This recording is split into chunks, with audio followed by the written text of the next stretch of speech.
बालिके बोल, तुझी काय आहे समस्या?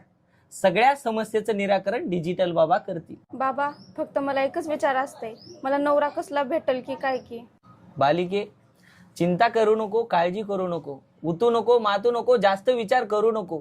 तुझं सगळं काही चांगलं होणार आहे. तुला घेण्यासाठी राजकुमार घोड्यावर येणार आहे. फक्त हातावर 551 रुपये ठेव. बाबा, माझ्याकडे 500 रुपये नाहीत, पण 11 रुपये आहेत. तथास्तु, कल्याणमस्तु. बालिके, सगळं काही चांगलं होईल. बाबा, तुम्ही तर म्हणल्या होत्या राजकुमार भेटल म्हणून. हे बघा, असलं दलिंदर भेटलंय. बालिके, तुला 551 रुपये हातावर ठेव म्हणलं होतं. तू 11 रुपये ठेवलीस. आता 11 रुपयामध्ये तुला काय शाहरुख खान पाहिजे? आता 1000 रुपये देते. बालिके, तू इथून जातेस का मार